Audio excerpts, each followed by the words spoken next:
রওজা শরীফ দেখে মন ভরে না, দিদার দাও গো শাহে মদিনা। নবী রওজা শরীফ দেখে মন ভরে না, দিদার দাও গো শাহে মদিনা। আল্লাহুম্মা সাল্লি আলা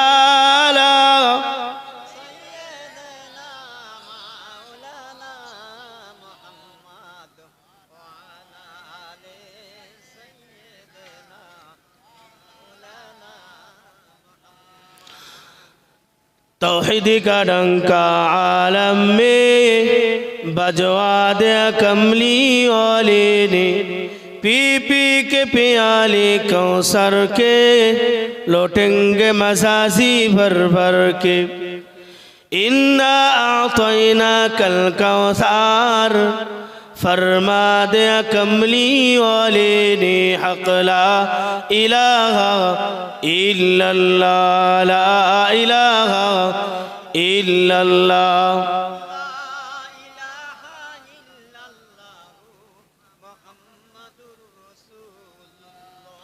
नहमदुहु नुसल्ली अला रसूलिहिल करीम, अम्मा बाद, फ़अऊज़ु बिल्लाहि मिनश शैतानिर रजीम, बिस्मिल्लाहिर रहमानिर रहीम।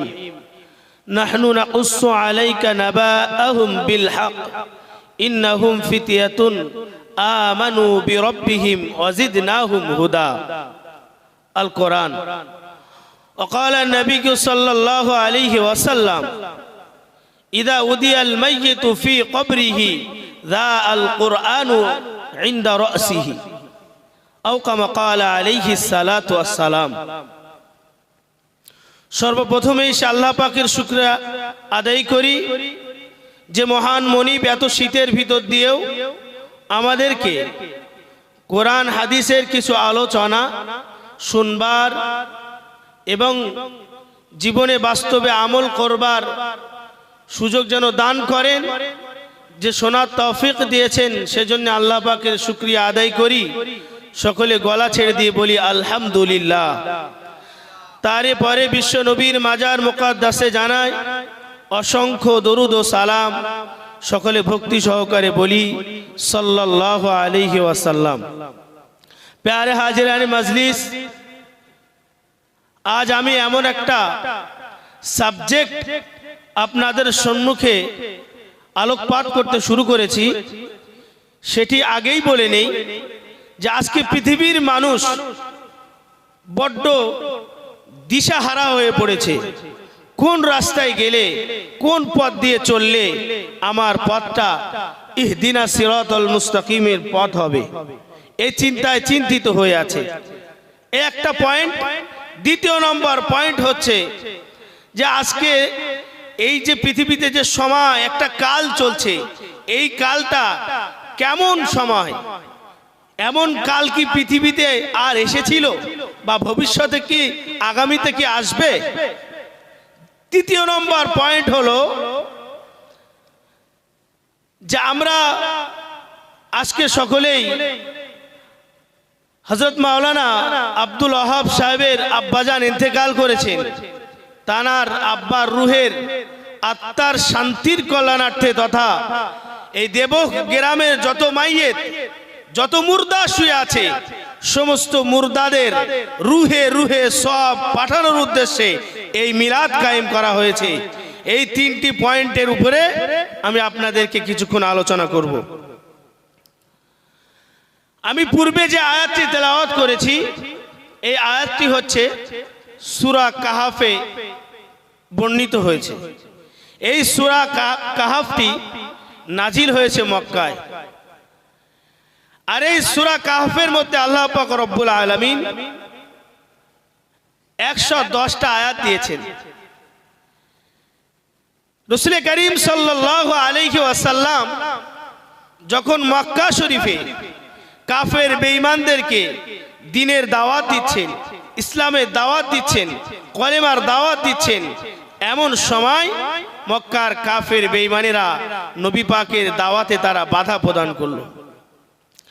আমার ভাইরা, বিশ্বনবী মুহাম্মদুর রাসূলুল্লাহ সাল্লাল্লাহু আলাইহি ওয়াসাল্লাম নবী আমার মক্কা শহরে ইসলামের দাওয়াত দিতে শুরু করেছেন, কলিমার দাওয়াত দিচ্ছেন। নবী পাকের দাওয়াতি কাজে মক্কার বড় বড় লিডার, বড় বড় সর্দার আবু জাহাল, উতবা, সাইবা, ওলীদ ইবনে মুগীরা, নজর ইবনে হারিস, উতবা ইবনে আবি মুহিত সহ যত মক্কার বড় বড় কাফের ছিল, যত ধনী কাফের ছিল, সমস্ত কাফের গুলো একত্রিত হয়ে নবী পাকের দাওয়াতি কাজে তারা বাধা প্রদান করতে লাগলো, বিঘ্নতা সৃষ্টি করলো। এক পর্যায়ে দেখতে পাওয়া গেল নবী পাকের এই দাওয়াতি কাজে বাধা দিতে দিতে দিতে দিতে তারা এমন করে ব্যর্থ হয়ে গেল, আর কোনো উপায় নাই। তারা চিন্তা করছে, আজকে আমাদের এলাকারই মানুষ, আমাদের কওমের ছেলে আব্দুল্লাহর বেটা মুহাম্মদ, তিনি বলছে আমি নবী, আমার কাছে ওহী আসে, আমি হলাম আখিরি জামানার নবী, এমন করে প্রচার করছে। না না না, আত্মসহ্য করা যায় না। এই মুহাম্মাদের দাওয়াতি কাজে আমরা বাধা প্রদান করছি, কিন্তু বাধা দিতে দিতে এক পর্যায়ে দেখতে পাওয়া যাচ্ছে মক্কার কাফেরদের ভিতর থেকে অনেকগুলো মানুষ তারা ঈমান নিয়ে তারা মুসলমান হয়ে যাচ্ছে। কি হবে, এমন করে তারা একটা পরামর্শ তৈরি করলো। না না না, আমাদেরকে একটা কাজ করতে হবে। মুহাম্মাদের আগে যারা দুনিয়াতে এসেছেন তাদের কাছে আমাদের যেতে হবে। এই সিদ্ধান্ত নিলে হাদিস পাকের ভিতরে বিশ্বনবী মুহাম্মদুর রাসূলুল্লাহ সাল্লাল্লাহু আলাইহি ওয়াসাল্লাম জানিয়েছেন, হাদিসটা বর্ণনা করছেন আব্দুল্লাহ ইবনে আব্বাস রাদিয়াল্লাহু আনহুমা। তারা দুজনেই বর্ণনা করছেন। কি বর্ণনা করছেন?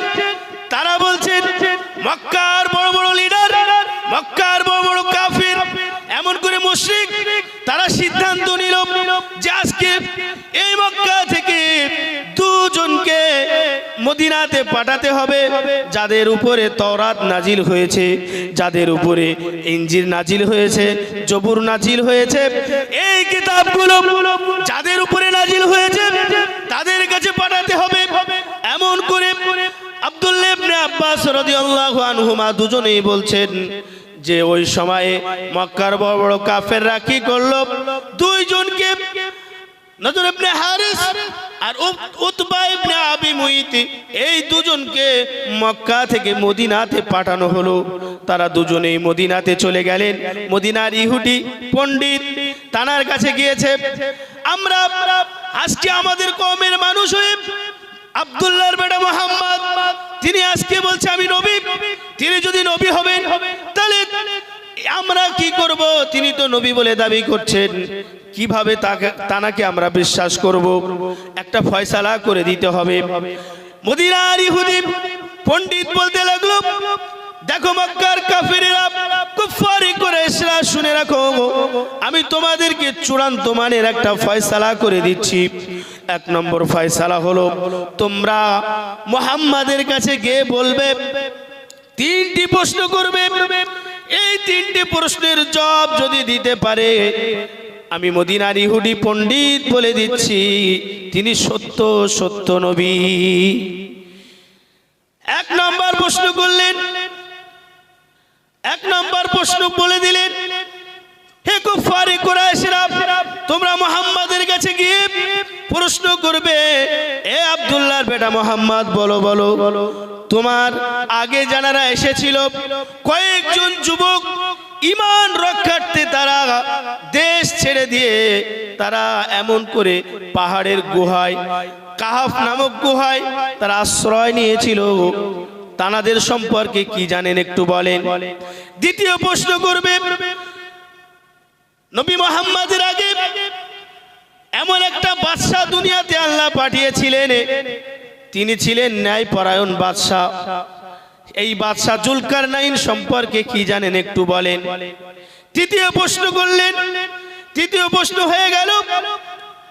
তৃতীয় প্রশ্ন করলেন যে মানুষের দেহের ভিতরে রূহ থাকে, আত্মা থাকে, এই আত্মাটা কি, এই আত্মা সম্পর্কে আপনি আমাদের একটু বোঝান। আল্লাহর নবী বললেন, হে কুফারে কুরাইশরা, আমি রাসূলুল্লাহ বলছি আগামীকাল তোমাদেরকে বলে দেব, তোমরা আগামীকাল আমার কাছে এসো। কাফের বেঈমানেরা চলে গেল। পরদিন নবী পাকের কাছে আসলেন, ইয়া রাসূলুল্লাহ, ইয়া হাবিবাল্লাহ, হুজুর আপনি তো বলেছিলেন আমাদেরকে আজ বলবেন।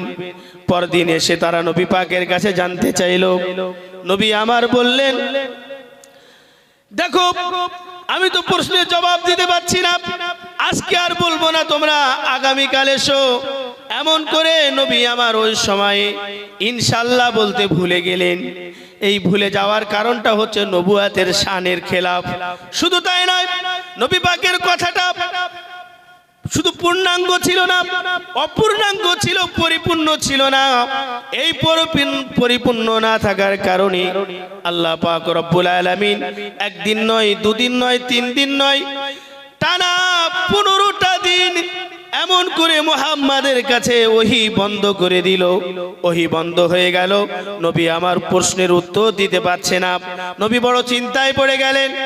আমি এই আলোচনা কেন করছি, এর ভিতরে নিগুড় রহস্য রয়েছে। এই মজাটা যখন আমি আপনাদের সামনে তুলে ধরব, তখন মনে হবে যারা উঠে চলে গিয়েছে আফসোস হবে। আল্লাহর উপরে ভরসা রাখছি, নিশ্চয়ই আফসোস হবে। কেননা কথাগুলো একটাও আমার বাপের লেখা কথা না। এই ঘটনাটা আমার দাদা লিখে যায় নাই, স্বয়ং আল্লাহ পাক রব্বুল আলামিন কোরআনের আয়াত দ্বারা নবী পাকের কাছে পাঠিয়েছেন। সেই আলোচনা আমি আপনাদের সামনে করছি। আমার ভাইরা, এমন করে দেখতে পাওয়া গেল 15 দিন ওহী বন্ধ হয়ে গেল।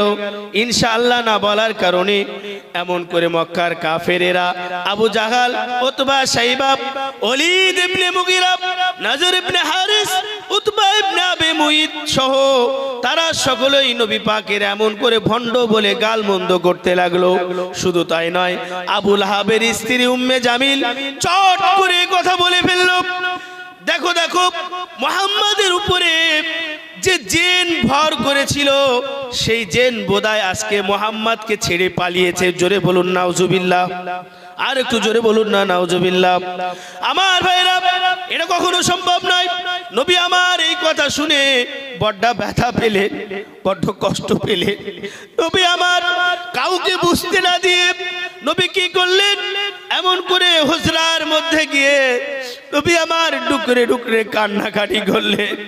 দেখেন আমার ভাইরা, এই কান্নাটা দুনিয়ার কোনো মানুষের কান্না না, এটা হলেন রাহমাতুল লিল আলামিন আমার নবী পাকের কান্না।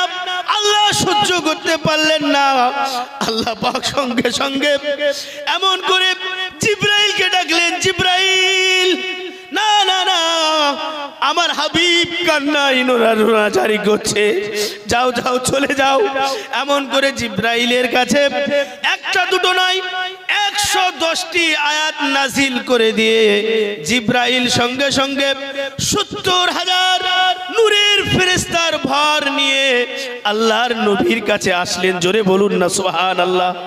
আমার ভাইরা, নবী পাকের কাছে যখন এই ওহী চলে আসলো, ওহী চলে আসার পরে নবী আমার একটা একটা করে জবাব দিচ্ছেন। কি জবাব দিচ্ছেন নবী আমার? এক এক করে আল্লাহ পাক ওহী নাজিল করলেন। আল্লাহ বললেন, নাহনু নাকুসু আলাইকা নাবাআহুম বিল হক ইন্নাহুম ফিতয়াতুন আমানু বিরাব্বিহিম ওয়াজিদনাহুম হুদা। আল্লাহ বলছেন, আমার হাবিব, আমার বন্ধু, আমার দোস্ত, আমি তোমার কাছে নাহনু নাকুসু আলাইকা নাবাআহুম বিল হক, তোমার কাছে একেবারে সত্য সত্য ঘটনাটা শোনাচ্ছি। 1 নম্বর প্রশ্নের জবাব দিচ্ছি যে কিছু যুবক তারা পাহাড়ের গুহায় আশ্রয় নিয়েছিল। এই 1 নম্বর প্রশ্নের জবাব, হে নবী, আমি তোমার কাছে সত্য সত্য বর্ণনা করছি। কিরকম সত্য সত্য? আল্লাহ পাক বলছেন, ইন্নাহুম, নিশ্চয়ই তারা, ইন্নাহুম, নিশ্চয়ই তারা, ফিতিয়াতুন, তারা কয়েকজন যুবক, আমানু বিরাব্বিহিম, আমি আল্লাহ আমার উপরে তারা ঈমান এনেছিল, ওয়াজিদনাহুম হুদা। আর আমি আল্লাহ পাক তাদের ঈমানটাকে অত্যাধিক পরিমাণে বাড়িয়ে দিয়েছিলাম। জোরে বলুন সুবহানাল্লাহ। তাদের হেদায়েতটাকে আমি অত্যাধিক পরিমাণে বাড়িয়ে দিয়েছিলাম। আর একটাবার বলুন সুবহানাল্লাহ। আমার ভাইরা, এই ঘটনা যখন আল্লাহর নবীকে শোনাচ্ছে, আল্লাহ পাক যখন নিজেই শোনাচ্ছেন, আমার নবীর কাছে যখন বললেন, নবী আমার এক নম্বর প্রশ্নের জবাব দিচ্ছেন কাফের বেঈমানদেরকে। অদরবনা আলা আযানিহিম ইয কামু ফাকালু রব্বুনা রব্বুস সামাওয়াতি ওয়াল আরদ। এমন করে বলছেন নবী। ওই যুবকগুলো যখন পাহাড়ের গুহায় আশ্রয় নিয়েছিল, কি জন্য আশ্রয় নিয়েছিল? ওই জামানায়, যুবকদের জামানায় একজন জালেম বাদশা ছিল। বাদশা, তার নাম হলো বাদশা দাকায়ানুস। এই বাদশা দাকায়ানুস কি করলো? এলাকার মানুষদেরকে ডাকলো, কওমের মানুষদেরকে ডাকলো, হে কওমের মানুষেরা শোনো, আমি তোমাদেরকে ডাকছি, তোমরা আল্লাহকে ভুলে যে তোমরা আমাকে খোদা বলে মানো, আমার সামনে তোমরা মাথা নত করো। ওই সময়ে, ওই পিরিয়ডে দেখতে পাওয়া গেল ওই এলাকার মানুষগুলো বাদশা দাকায়ানুসের যত সঙ্গভঙ্গ ছিল সকলেই বাদশা দাকায়ানুসের সামনে মাথা নত করলো। মাথা নত করবার পরে কয়েকজন যুবক তারা বলল, না না, আমরা ওই জালেমের সামনে মাথা নত করতে পারবো না। তারা কি করলো? এমন করে মধ্যে মুজাহিদের মতো তারা ভয় পায়নি, এক পা পিছিয়ে যায়নি। তারা এমন করে দার্শের সঙ্গে বলল, ইদ কামু, যখন তারা ওই জালেম বাদশার সামনে দাঁড়ালো, ফাকালু, তখন তারা বলল, রব্বুনা রব্বুস সামাওয়াতি ওয়াল আরদ, আমাদের রব হলেন তিনি, যিনি আসমানের রব, যিনি জমিনের রব, তিনি হলেন আমাদের রব। লান নাদউ মিন দুনিহি ইলাহান। আল্লাহ বলছেন যে ওই সময় যুবকেরা বলল যে লান নাদউ মিন দুনিহি ইলাহান, আমরা সেই রবকে বাদ দিয়ে দুনিয়ার কোন ইলাহাকে আমরা ডাকতে পারি না। লাকাদ কুলনা ইদান শাতাতা, যদি আমরা ডাকি তাহলে আমরা ভুল কথা বলবো, গর্হিত কাজ করব। এমন কথা বললেন। দার্শে বলবার পরে আমার ভাইরা, বাদশা দাকায়ানুস রাগান্বিত হয়ে গেল। রাগান্বিত হয়ে যাওয়ার পরে বাদশা দাকায়ানুস বলল, দেখো যুবকেরা, তোমরা আজকে আমাকে বাদ দিয়ে তোমার রবকে তোমরা ডাকছো। আমি তোমাদেরকে ডেকেছি, রাজপ্রাসাদে ডেকে এনেছি। এই রাজপ্রাসাদে ডেকে এনে হত্যা করা বড় কাপুরুষের কাজ। আমি আজকে তোমাদের হত্যা করব না। কেন? দুনিয়ার মানুষেরা আমাকে কাপুরুষ বলবে। এই বলে হত্যা করলেন না, সময় দিলেন, সুযোগ দিলেন। বাদশা দাকায়ানুস জালেম বাদশা বললেন যে, যুবকেরা, তোমাদেরকে 1 সপ্তাহ সময় দেয়া হলো। এই 1 সপ্তাহের মধ্যে যদি তোমরা এমন করে আমার কাছে যদি ফিরে না আসো, আমার সামনে যদি মাথা নত না করো, তাহলে আমি তোমাদেরকে জানে মেরে দেব। এই বলে এমন করে জালেম বাদশা ছেড়ে দিলেন। যুবকেরা কি করলেন? যুবকেরা এমন করে জালেম বাদশার রাজ দরবার থেকে তারা এমন করে চলে যাচ্ছে, আর একে অপরে বলা বলি করছে। কোথায় যাবে? বলে, দেখো, ঈমান রক্ষার্থে আমরা দেশ ছাড়তে রাজি, তবে আমরা ওই জালেমের উপরে আমরা মাথা নত করব না। এ কথা বলে একদল যুবক, 7 জন যুবক, তারা এমন করে চলতে লাগলো। চলতে চলতে অনেকটা দূর চলে গিয়েছে। পিছনে একটা কুকুর ধাওয়া করেছে। কুকুরটাকে বারবার খেদিয়ে দেয়া হচ্ছে, তাড়িয়ে দিচ্ছেন, কিন্তু কুকুরটা সরে না। আমার ভাইরা, কুকুরের জবান খুলে গেল। আল্লাহ পাক জবান খুলে দিলেন। কুকুর বললেন, হে যুবকের দলেরা, হে ঈমানদারেরা, আল্লাহ পাক তোমাদেরকে পাহারাদার হিসাবে আল্লাহ আমাকে পাঠিয়েছে, তোমরা আমাকে তাড়িয়ে দিও না। আমার ভাইরা, যুবকেরা বুঝতে পারলেন। যুবকেরা আস্তে আস্তে যাচ্ছে। যেতে যেতে যেতে যেতে বেশ পাহাড়ের উঁচুয় উঠে গেল। পাহাড়ের উঁচুয় যখন উঠে গেল, তারা এমন করে কাহাফ নামক গুহায় তারা আশ্রয় নিল। কোথায় আশ্রয় নিল?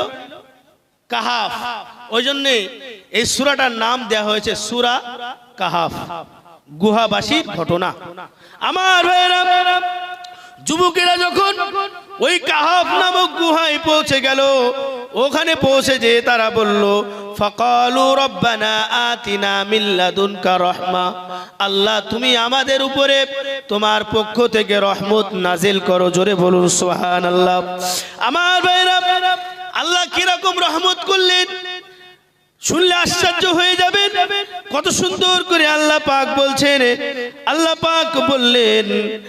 পাক বললেন ওয়াহাই ইলানা মিন আমরিনা রশাদা। আর যুবকেরা ওই সময়ে বড় চিন্তিত হয়ে তারা কি সিদ্ধান্ত নেবে এমন করে আল্লাহর কাছে বলল, আল্লাহ আমাদের সিদ্ধান্তটা আমাদের জন্য সহজ করে দেন। জোরে বলুন সুবহানাল্লাহ। আল্লাহ পাক সিদ্ধান্ত নিলেন। আল্লাহ পাক কি সিদ্ধান্ত নিলেন?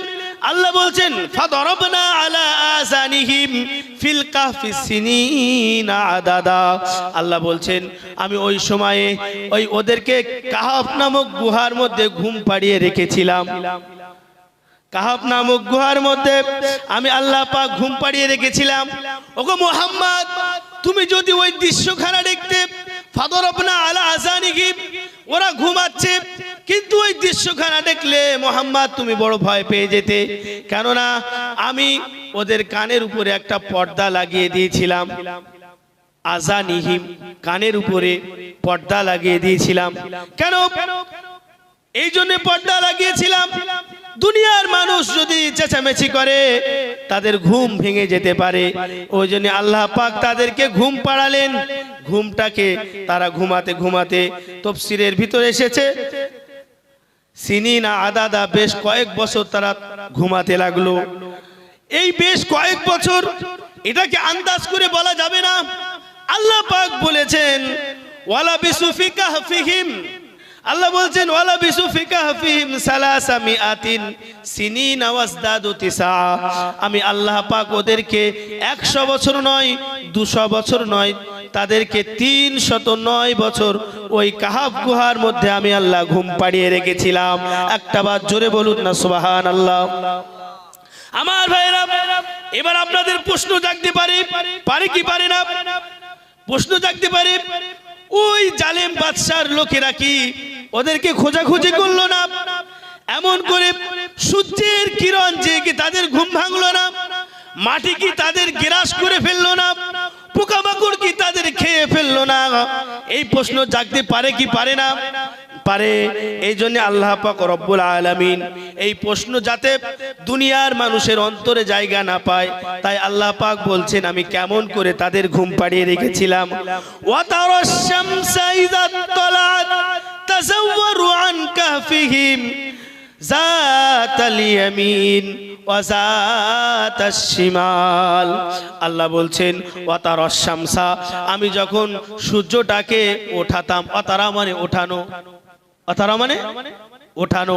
আল্লাহ বলছে যখন আমি সূর্যটাকে ওঠাতাম, ইলাল কাহফি, আমি যখন সূর্যটাকে ওঠাতাম, ওই সময়ে সূর্যের আলোটাকে, সূর্যের কিরণটাকে যাতে কাহাফ গুহার মধ্যে প্রবেশ না করতে পারে, এই জন্যে সূর্যের কিরণটা আমি আল্লাহ ওই কাহাফ গুহার ডান দিকে হেলিয়ে দিতাম। একটা জোরে বলুন সুবহানাল্লাহ।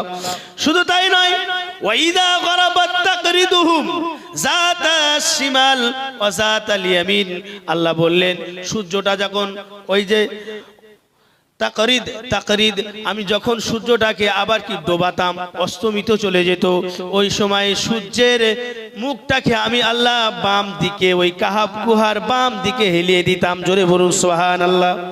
আমার ভাইরা, শুধু তাই নয়, আল্লাহ বলছেন মাইয়াহদিল্লাহু ফাহুয়াল মুহতাদ, আমি আল্লাহ যাকে হেদায়েত দিয়ে থাকি দুনিয়ার কোনো শক্তি তাকে হেদায়েত থেকে সরাতে পারে না, মুখ ফিরিয়ে নিতে পারে না। শুধু তাই নয়, ফামাইদুলিল ফালান তাজিদ লাহু ওয়ালিয়া মুরশিদা, আর আমি আল্লাহ যাকে গোমরাহ করে রাখি তামাম দুনিয়ার কোনো শক্তি তাকে ওই গোমরাহ থেকে মুখ ফেরাতে পারে না। আমার ভাইরা, এই আলোচনা আল্লাহ পাক রব্বুল আলামিন কোরআন শরীফের ভিতরে করেছেন। শুধু তাই নয়, তারা কেমন করে ঘুমালো? আল্লাহ বলছেন ওয়াতাহসাবুহুম আইকাযা ওয়া হুম রুকুদ ওয়া নুকাল্লিবুহুম যাতাল ইয়ামিন ওয়া যাতাশ শিমাল। আল্লাহ বলছেন আমি আল্লাহ মাঝে মাঝে ওদেরকে ডান দিকে তাদের পাশটাকে ঘুরিয়ে দিতাম, আবার মাঝে মাঝে তাদের আবার বাম দিকে তাদের পাশটাকে ঘুরিয়ে দিতাম, যাতে পোকামাকড় তাদেরকে গ্রাস না করতে পারে। বুঝতে পেরেছেন আমার ভাইরা? আমার ভাইরা, তারপরে আল্লাহ পাক রব্বুল আলামিন কি বলছেন? আল্লাহ বলছেন ওয়াতাহসাবুহুম আইকাযা। হে মুহাম্মদ, তুমি যদি ওই দৃশ্যখানা দেখলে তোমার বড্ড ভয় পেয়ে যেতে তুমি, কেননা অহুম রুকুদ, তারা ঘুমাচ্ছে কিন্তু তাদের চোখগুলোকে আইকাযা আমি আল্লাহ খোলা রেখেছিলাম। দুনিয়ার মানুষ যখন ঘুমায় চোখ খুলে ঘুমায় না চোখ বন্ধ করে ঘুমায়? চোখ বন্ধ করে ঘুমায়। তাই বলছে আমার হাবিব, ওরা যখন ঘুমাচ্ছিল আমি আল্লাহ ওদের দেহটাকে, আমি আল্লাহ ওদের আত্মাটাকে দেহটাকে আর সবকিছু কানটাকে ঘুম পাড়িয়ে রেখেছিলাম, কিন্তু চোখ দুটো খোলা রেখেছিলাম। কেননা পোকামাকড় যদি দেখবে ঘুমায়নি জেগে আছে, অতএব যদি কামড় দেই তাহলে এ আমার মেরে দেবে। ঠিক কি ঠিক না আমার ভাইরা? এই জন্য আল্লাহ পাক বলছেন মুহাম্মদ, তুমি যদি ওই দৃশ্যখানা দেখতে তাহলে তুমি ভয় পেয়ে যেতে। আমার ভাইরা, এক নম্বর প্রশ্নের ভিতর দিয়ে আমি আপনাদের বোঝাতে চাইছি, আল্লাহ পাক এই কথা বুঝিয়েছেন। আল্লাহ বলছেন আমি আল্লাহ কেমন করে ওই 7 জন যুবককে আমি আল্লাহ রক্ষা করেছিলাম, আর তাদের পিছনে এমন করে কুকুর তাদেরকেও রক্ষা করেছে। আমার ভাইরা, দুনিয়ার জমিনে যারা মুসলিম, যারা অসহায়, তাদের পিছনে যদি আমরা তাদেরকে সহযোগিতা করি, তাহলে একটা কুকুর যদি ওই মুমিনদেরকে সহযোগিতা করবার কারণে জান্নাতে যেতে পারে, তাহলে আমরা দুনিয়ার মুসলিমদের সহযোগিতা করলে আমাদের জান্নাতে যাওয়ার সুযোগ আছে না নাই? আছে না নাই? অবশ্যই বেশাক সত্য। আমার ভাইরা, 1 নম্বর প্রশ্নের জবাব হয়ে গেল। তাফসীর করে বলতে বলতে অনেক সময় পার হয়ে যাবে, আমারও বাধা টাইম রয়েছে। 2 নম্বর প্রশ্নের জবাব আল্লাহ পাক রব্বুল আলামিন মুহাম্মদকে বলছেন, হে মুহাম্মদ, আমি আল্লাহ তোমাকে জানিয়ে দিলাম ওয়ায়াসআলুনাকা আন যিল করনাইন কুল সাতলু আলাইকুম মিনহু যিকরা। হে মুহাম্মদ, তোমার কাছে যে কাফেরগুলো জানতে চেয়েছিল যে বাদশা যিল করনাইন সম্পর্কে আপনি কি জানেন বলেন। হে মুহাম্মদ, তুমি বলো, আমি তোমার কাছে সব বর্ণনা দিচ্ছি। ইন্না মাক্কান্না লাহু ফিল আরদ ওয়া আতাইনাহু মিন কুল্লি শাইইন সাবাবা। আল্লাহ বলছেন এই বাদশা যুলকারনাইনকে ইন্না মাক্কান্না লাহু ফিল আরদ, আমি যুলকারনাইনকে এমন মাকাম দিয়েছিলাম, এমন ক্ষমতা দিয়েছিলাম ওয়া আতাইনাহু মিন কুল্লি শাইইন সাবাবা, যে বাদশা যুলকারনাইন এই পৃথিবীতে, তাম পৃথিবীতে তিনি রাজত্ব করেছেন, তাকে সমস্ত উপায় উপকরণ দিয়ে সহযোগিতা করে তাকে রাজত্ব করবার ক্ষমতা আমি আল্লাহ দিয়েছিলাম। এই বাদশা যুলকারনাইন তিনি কি করলেন? ফাতবা সাবাবা, আল্লাহর দেয়া শক্তি, আল্লাহর দেয়া ক্ষমতা, এটাকে অপব্যবহার তিনি করেননি। এই ক্ষমতা নিয়ে তিনি ফাতবা সাবাবা চলতে লাগলেন, সফর করতে লাগলেন। যেতে যেতে দেখতে পাওয়া গেল তিনি পশ্চিম প্রান্তে সফর করলেন। এই পশ্চিম প্রান্ত সফর করতে করতে তিনি পশ্চিম প্রান্তে সূর্য যেখানে ডুবে যায় ওই জায়গায় তিনি পৌঁছে গেলেন। আমার ভাইরা, আল্লাহ বলছেন যখন বাদশা যুলকারনাইন পশ্চিম প্রান্তে পৌঁছে গেলেন, সেখানে এক কওমকে দেখতে পেলেন, এক জাতিকে দেখতে পেলেন, যে জাতিগুলো তারা ছিল পথভ্রষ্ট, তারা ছিল জালেম। আল্লাহ পাক জানিয়ে দিলেন, হে বাদশা যুলকারনাইন, তুমি এক কাজ করো, ওদের সঙ্গে তুমি সৎ ব্যবহার করো, নচেত তুমি ওদের সঙ্গে খারাপ আচরণ করো, ওদেরকে মেরে দাও। এমন কথা আল্লাহ বললেন। বলবার পরে বাদশা যুলকারনাইন কি করলেন? তিনি চিন্তা করলেন দুনিয়াতে যারা খারাপ কাজ করবে, যারা আল্লাহ থেকে মুখ ফিরিয়ে নেবে, তাদেরকে তো আল্লাহ সাজা দেবেই দেবে। কিন্তু আমি কি করলাম, আমি কি করব, এদেরকে বাঁচাবো না। আমার কাছে তো এরা সাজা পাবেই পাবে, অতএব আল্লাহর কাছেও এরা সাজা পাবে। এমন করে তাদেরকে সাজা দিয়ে সুম্মা আতবা সাবাবা, তিনি পূর্ব প্রান্তে সফর করলেন। পূর্ব প্রান্ত যেতে যেতে পূর্ব প্রান্তে যে দেখলেন যে জায়গা থেকে সূর্য ওঠে, ওই জায়গায় তিনি পৌঁছে গেলেন। পৌঁছে যাওয়ার পরে তিনি দেখলেন ওই জায়গায়ও কিছু গোত্র আছে, কিছু মানুষ আছে, তাদের সঙ্গে দেখা হয়ে গেল। দেখা হয়ে যাবার পরে তারাও ছিল পথভ্রষ্ট, তারাও ছিল জালেম। ওখান থেকে বাদশাহ জুলকারনাইন আবার তিনি সুম্মাত বা আসাবাবা, তিনি উত্তর প্রান্ত সফর করতে লাগলেন। উত্তর প্রান্ত সফর করতে করতে দেখতে পাওয়া গেল তিনি যখন এমন করে উত্তর প্রান্ত সফর করলেন, উত্তর প্রান্ত পৌঁছে দেখলেন বড় বড় উঁচু উঁচু দুটো পাহাড়। এই দুই পাহাড়ের মাঝখান দিয়ে সরু একটা গিরিপথ রয়েছে। এই গিরিপথে যখন তিনি পৌঁছালেন, পৌঁছে যাওয়ার পরে ওই সময় দুই সাইডের কিছু মানুষ সেখানে বাস করে।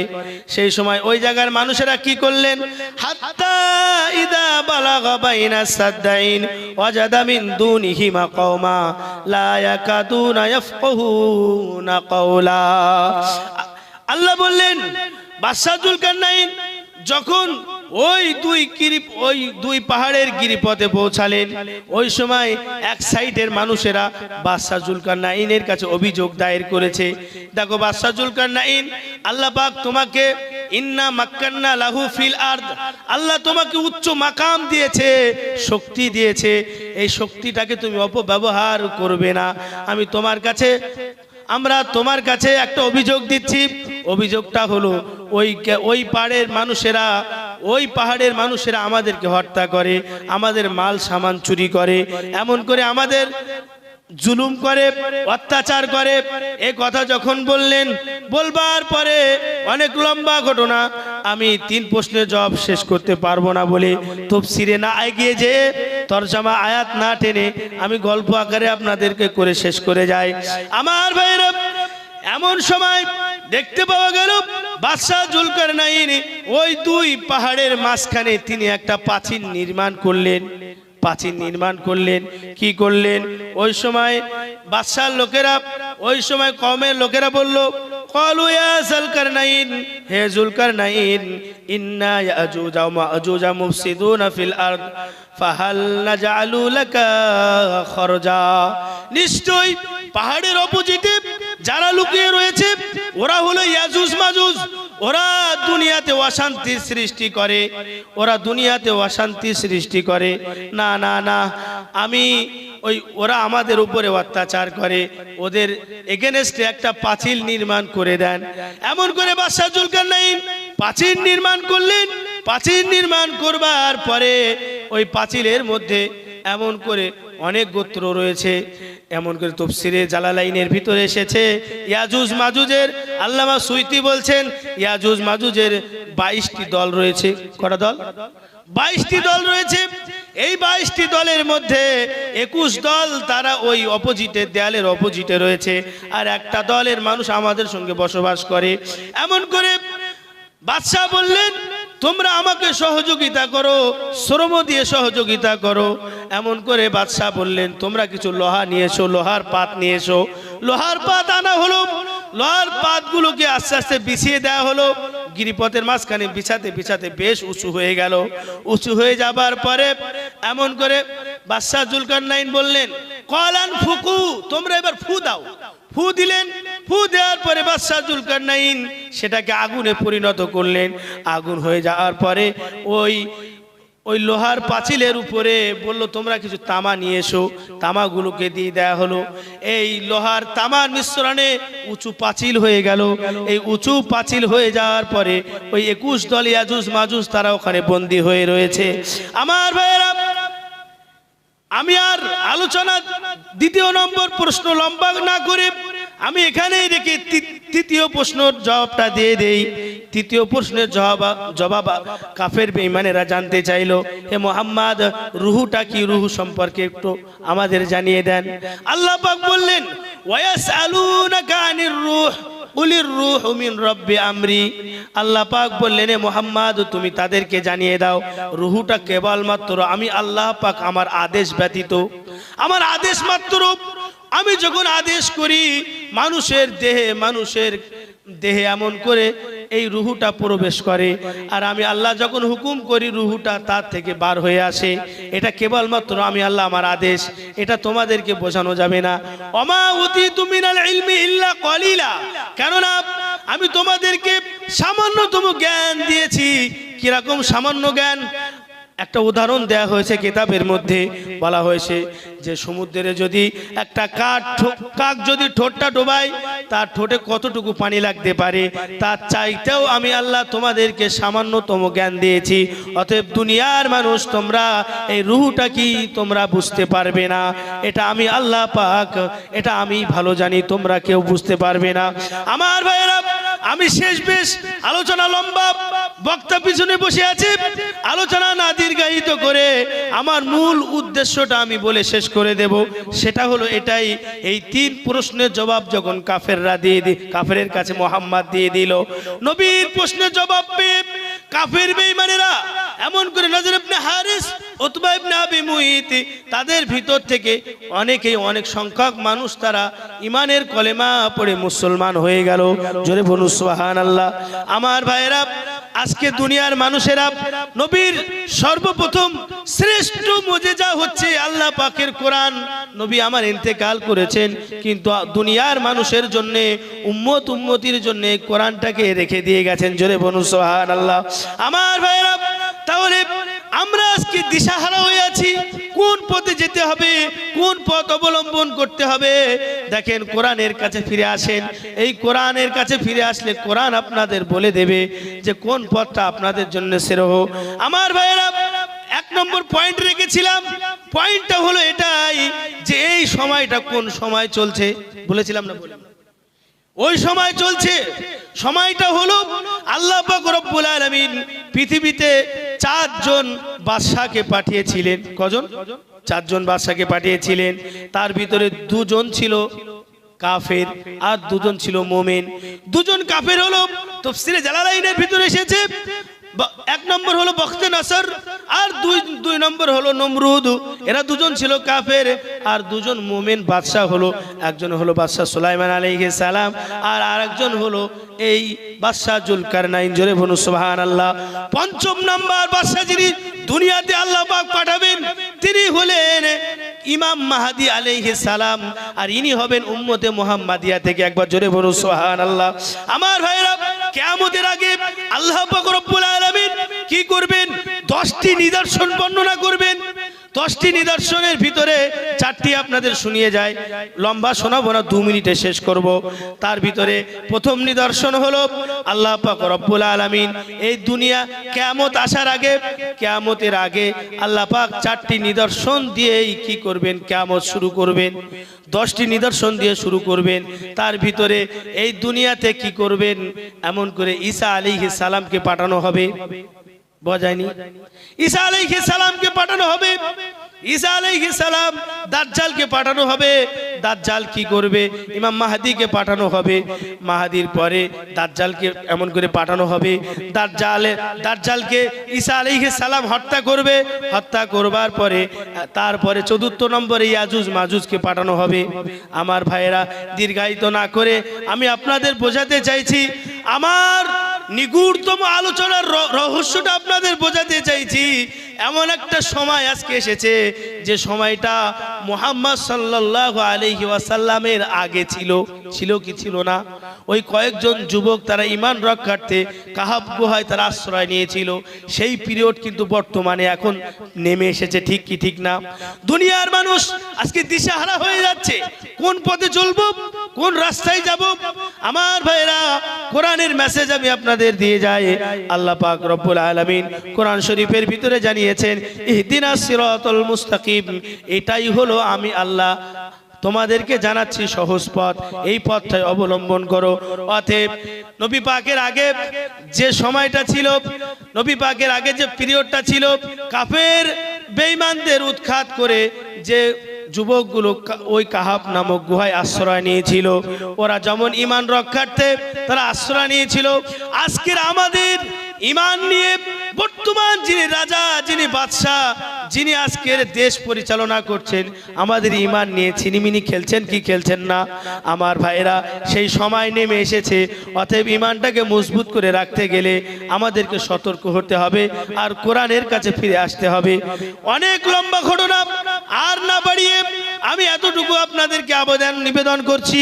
আমার ভাইরা, নবী পাক সাল্লাল্লাহু আলাইহি ওয়াসাল্লামের এই তিনটি প্রশ্নের জবাব পেয়ে যদি কাফেররা যদি ঈমান আনতে পারে, তাহলে আজকে আপনাদের অনেকগুলো আয়াত শুনিয়েছি, সন্ধ্যার পরপরই অনেক আলোচনা আপনারা শুনেছেন, এরপরেও যদি আপনাদের ঈমান দুর্বল হয়ে থাকে, তাহলে মনে করতে হবে যে এ জাতি সেই জাতি, নবী পাকের আগে যে জামানা ছিল সেই জামানা। ঠিক কি ঠিক না আমার ভাইরা? এখানে আলোচনা শেষ করছি। ও আখিরি দাওয়ানা আনিল হামদুলিল্লাহি রাব্বিল আলামিন। উচ্চ আওয়াজে দরুদ শরীফ আল্লাহুম্মা